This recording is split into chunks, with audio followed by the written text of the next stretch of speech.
avait un vrai sens du populaire sans que ce soit péjoratif, parce qu'être populaire, pour moi, c'est pas une critique. Et il savait exactement ce qui allait plaire aux gens ou pas. Il supervisait absolument tout, même les ballets. Enfin, je sais pas si tu te souviens. Rien ne lui échappait. Alors évidemment, c'était pas toujours évident de travailler avec lui parce que bon, un sacré tempérament, on va dire ça comme ça. Mais en même temps, bon, c'est d'une banalité ce que je dis, mais un vrai professionnel et surtout, j'insiste beaucoup là-dessus, le sens du populaire, c'est-à-dire qu'il faisait une émission sur l'accordéon, qui faisait des sondages formidables parce qu'il aimait l'accordéon. Il se disait pas, je vais faire ça parce que ça va marcher. Non, pas du tout. Il était fou d'Hallyday, il était fou de Vartan. Ça marchait parce que les gens aimaient l'accordéon ou parce qu'ils aimaient Guy Lux? Non, parce qu'ils aimaient l'accordéon. C'est-à-dire qu'à mon avis, ils savaient exactement choisir ce qui allait plaire au public. Voilà. Alors, les jeunes artistes aussi, effectivement. Oui, absolument. Il avait, les jeunes artistes, il avait le sens inné. On peut dire que Guy a souffert aussi de cette image d'animateur populaire. Ah bah bien sûr, il a toujours été critiqué. Guy n'a jamais été... encensé, jamais. Jamais par les médias. Il a toujours souffert de ça, Jamais. parce qu'à chaque fois, on disait que c'était une catastrophe de faire du Guy Lux. Oui. Alors que, bon, le populaire, même encore aujourd'hui, moi, je ne dis pas que je traîne, parce que je suis contente d'avoir travaillé avec lui, mais j'ai beaucoup de mal, parce que ça reste toujours... Et puis, en plus, les gens croient que j'ai présenté Interville, etc. Moi, c'était pas mon truc. On rectifie, Sophie Davall n'a pas présenté Interville, mais ça viendra peut-être. Parce que Simone est quelqu'un de très sympa et très professionnel. Mais en revanche, bon, c'est vrai que l'étiquette populaire, même encore aujourd'hui, n'est pas appréciée par les médias. Voilà. Oui. Alors vous, Sophie, vous aviez trouvé, une fois, il y a une anecdote très drôle. Bon, Guy, on le sait, était très soupolé, très colérique, oui. Mais il oubliait vite. Alors, comment vous encaissiez, vous? Quel était votre secret pour supporter tout ça pendant les répétitions? C'est vrai qu'il fallait quand même être très calme pour travailler avec Guy. Bon, moi, je n'ai jamais accepté qu'il me parle pas bien, ça je voulais pas, donc il m'a toujours respecté. S'il n'avait pas envie de me dire bonjour, je ne lui disais pas bonjour, c'était lui qui venait, parce qu'il fallait quand même, il faut dire que, bon, il y avait Jacqueline Duforest qui savait aussi... Que l'on salue d'ailleurs. Voilà, absolument, qui savait bien le calmer. Mais il y a une petite anecdote à ce sujet, c'est-à-dire qu'un jour, il a fait une colère terrible, et justement, il y avait Léla Milsik qui m'a dit, trouve quelque chose, donne-lui n'importe quoi. La Milsik, c'était la productrice. C'était la coproductrice à une autre époque. Voilà. Et elle m'a dit, il faut absolument que tu trouves un truc, parce que là, ça va être invivable et tout. Et j'avais une espèce de petit calmant très léger. Je me suis dit, bon, je vais lui donner ça, ça va le calmer pendant 1 heure. Il a dormi pendant 2 jours. Et alors, là, j'étais hyper inquiète, parce que je me suis dit, la prochaine émission, ça va être terrible, quoi. Il était charmant. Alors, je me suis dit que j'aurais dû toujours avoir sur moi des petits somnifères ou des trucs, tu vois. Parce que alors là, c'était... Je me suis dit, il va m'engueuler, ça va être épouvantable. Pas du tout. On m'avait conseillé de donner un calmant à Bézu avant l'interview, mais là, ça va. Ça se passe non, il est très bien, il est très bien calme. Alors moi, ce que je vous propose maintenant, c'est de retrouver Guy avec des images inédites. C'est-à-dire qu'un soir, chez lui, car il faut le dire, sur la fin de sa vie, il a quand même été relativement abandonné par les médias. Il était assez seul, c'est voilà. vrai. Parce que moi, j'ai continué à voir Guy presque tout très le temps. Seul et vraiment, il n'y avait pas énormément de grandes stars à ses côtés. Alors, je lui avais proposé de faire son portrait, et il avait gentiment accepté. Et à la question de savoir finalement s'il n'avait pas une double ou une triple personnalité, voici ce qu'il nous avait répondu. C'est vrai, vous avez touché du doigt une double, je serais même tenté de dire une triple personnalité. La personnalité qui s'ennuie, qui s'est toujours ennuyée, qui était une fâcheuse tendance et une espèce de pas de déprime, mais de mélancolie. Ça, c'est le premier, qui est en général chassé par celui qui se met à bosser comme un nègre. Le travail, pour moi, l'invention, la création, bon, c'est un autre, c'est le numéro 2, celui-là. Et celui-là, il est passionné parce qu'il sait que quel que soit l'âge, jusqu'à mon dernier souffle, il existera.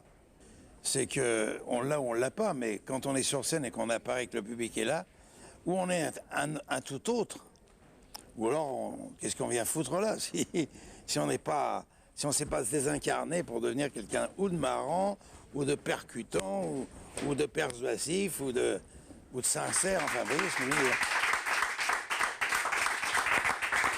Voilà, donc vous venez de prendre une leçon de télévision. Vous savez maintenant comment on doit se transformer pour être devant la caméra. Je voudrais juste dire que je trouve cette séquence très émouvante. Oui.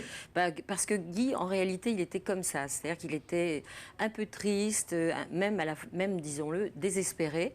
Et ça nous fait, enfin, Bézu et moi, on a eu presque la larme parce que c'est terrible de le revoir comme ça. Ah oui, parce qu'on l'a connu dans l'intimité, oui, c'est bien. Ouais, c'est vrai. C'est bien, c'est un bel homme en plus. Alors on va rester dans l'intimité, Sophie. Vous étiez à ses côtés lorsqu'il a été viré par Pierre Desgros pour le palmarès 80. Comment il a vécu cette période?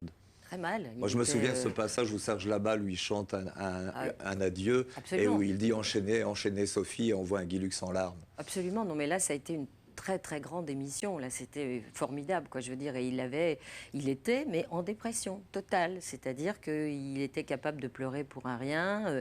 Donc, c'était quelqu'un d'extrêmement sensible, qui doutait beaucoup de lui. Et je crois que c'est pour ça qu'il gueulait tout le temps. Parce que comme il avait peur, ça le rassurait, en fait. Donc, il gueulait contre les autres, contre lui-même aussi.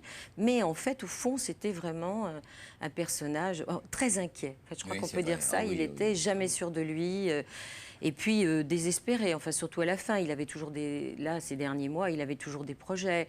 Puis bon, les directeurs de chaîne le recevaient vraiment pour lui faire plaisir.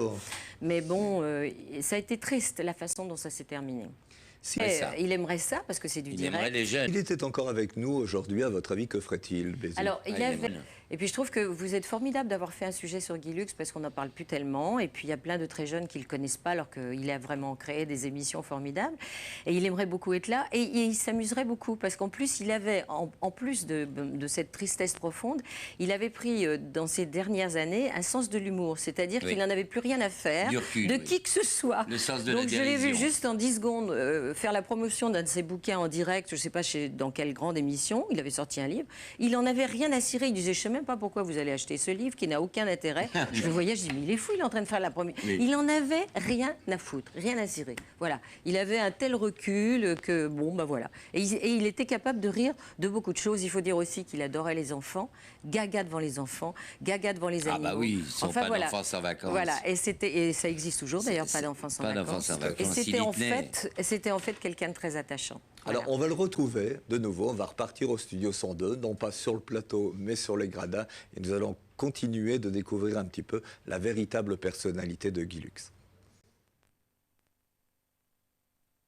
Est-ce que le public se souviendra? Les uns diront, ah oui, bon, bah, ça a été un battleur sympathique. Un autre dira, il a créé la télévision, les plus amicaux. C'est lui qui a été comme Coluche, un espèce d'inventeur du langage télé, du langage chanté presque, je tentais de dire. Et puis il y en a d'autres qui diront, bah, c'était un emmerdeur, on n'a pas une larme à verser sur lui. Car si j'avais pris le temps de leur expliquer que j'étais amoureux de la grande musique, que je connaissais l'histoire de France beaucoup mieux que certains esthètes qui se disent historiens, peut-être aurait-il eu sur moi un regard différent. C'est que la manière d'être un homme de grand public avec des émissions populaires, ça ne plaisait pas à une certaine catégorie d'individus qui trouvaient très bien de manger du Guy Lux à longueur d'année. Ça m'amuse parce qu'aujourd'hui, lorsque je vois certaines façons de s'exprimer à la télévision, j'ai l'impression que moi j'avais un langage académique à côté. Alors maintenant, j'aimerais qu'on regarde quelques photos de vous, Sophie, travaillant avec Quelle Guy. bonne idée. Hein? Alors, voici la première, ça se passe où ça? Évidemment, ça se passe au 102, puisque toutes les émissions étaient en direct au Théâtre 102. Et ça, c'était la première couverture, je ne sais pas si on peut donner le nom du journal, c'était ma première couverture de Télé 7 jours. En toute manière, maintenant, vous l'avez dit, donc c'est trop tard. Voilà, c'est trop tard. C'est fait, c'est en direct, voilà. La seconde. Alors ça, c'est un cabaret que j'avais à Paris, qui avait été créé par Vito Azria. Et on avait fait beaucoup de soirées, on avait fait beaucoup d'anniversaires. Et c'était à la fin d'une fête, en fait, avec tout le monde. Vous voyez, il y a Sheila, il y a Claude François, Rika Zaraï, etc., etc. Il faut souligner d'ailleurs que Claude François et Sheila étaient pratiquement de toutes les émissions de Guy. Ah bah oui, mais il était fan, il était fan. Et puis alors là, bah, c'est l'image des répétitions. C'est ça. Donc là, d'ici, je vois pas très bien. Mais enfin, disons que ça devait être peut-être un moment où il n'était pas de très bonne humeur. Il devait être un peu stressé. Ah bon, oui, c'est possible. De temps en temps. C'est possible. Ah ben voilà, je vois mieux. Oui, vous voyez, là, il a sa tête des mauvais jours. Voilà. Bon. Alors, Aujourd'hui, évidemment, Guy Lux, on a tendance peut-être à oublier qu'il a créé des concepts. Car ce que l'on voit à la télévision aujourd'hui sont souvent des produits importés. Il faut quand même souligner, Bézu et Sophie, que Guy crée lui-même ses émissions et qu'en plus de 45 ans de carrière, il a créé plus de 55 concepts originaux. C'est quand même assez fabuleux, vous le rappeliez tout à l'heure. C'est ce que je disais tout à l'heure, parce qu'effectivement, c'était un vrai créateur. Il avait des idées, il en avait sans arrêt en plus. Ah oui, il disparaît tout le temps. Et je crois que c'est ça qui l'a aidé à vivre, parce qu'il ne pouvait pas aller jardiner. Il avait besoin de créer. Il avait des idées, beaucoup d'idées de jeu, parce qu'il était lui-même, évidemment, très, très joueur. Voilà. Ah oui. On a inventé, aujourd'hui, depuis que Guy Lux n'est plus là, on a inventé vraiment dans le monde du jeu télévisé. Alors ça, je ne sais pas, parce que moi, j'avoue que je ne suis pas très jeu, je ne regarde pas beaucoup les jeux à la télé. Les plus vieilles émissions sont les émissions d'Armand Jameau, les chiffres et les lettres, non. Si, il y a quand même les jeux qui sont présents. Il y a les jeux qui sont présentés par la dame un petit peu forte, là, comment elle s'appelle? D'accord, le maillon faible. Le maillon faible, tout ça. Ici, mais on a des jeux français, c'est pas vraiment un jeu. Ici, on a jeu sans enjeu. Jeu sans enjeu. Qu'on m'a proposé, d'ailleurs, je n'ai pas pu faire jusqu'à maintenant. Mais oui, là, il faut ça va venir, Sophie, pour la rentrée. Complètement. Alors, on va retrouver maintenant l'ami Guy avec Interville, qui n'est toujours pas présenté par Sophie, mais par Simone Garnier et bien évidemment Léon Zitrone. Et vous le savez, Guy avait une passion pour une race animalière bien connue. Ce sont les célèbres vachettes que vous retrouverez bien sûr sur France 3 cet été dans Interville. Alors, les vachettes, voici ce qu'il en pensait. Il vous reste 150 secondes. Messieurs, s'il vous plaît. C'est fini pour la vache. C'est que mes vachettes, ça a été mes amis. Parce que ces bêtes, finalement, sont des clowns. Quand on dit qu'on les martyrise, au contraire, ce sont des partisans, ce sont des complices. C'est des bêtes qui aiment jouer, qui aiment rigoler et qui font rire aussi. Je vois pas pourquoi on les soigne pas comme des êtres humains. Alors quelquefois on les foutait dans des loges, dans des écuries volantes, en plein soleil sans avoir à boire. J'ai piqué des colères sans fin. Voilà, donc merci Guy pour tous ces bons moments. On va terminer sur votre actualité. Alors, Bézu, vous, alors vraiment, vous dépassez les limites, puisque maintenant vous enregistrez un disque de chansons paillardes. Oui, mais je reste, monsieur, dans le patrimoine français. Jamais j'aurais pensé que tu étais capable de faire un truc comme ça. Je suis déçue, mais déçue. Attends, on se connaît depuis si longtemps, quant à vous, Sophie, vous êtes en tournée un peu partout avec un spectacle. Oui, je redémarre là au mois d'août une tournée qui est un concours pour les super mamies, voilà. Ah oui, génial. Voilà, c'est génial, super, que je elles ont une pêche. Ah oui, extra. On avait d'ailleurs Enrico Macias comme président d'honneur et on redémarre à partir du 15 août. En dehors de ça, je fais une série avec Bernard Mabille où je fais des spectacles. Je fais aussi des spectacles à Paris au César Palace.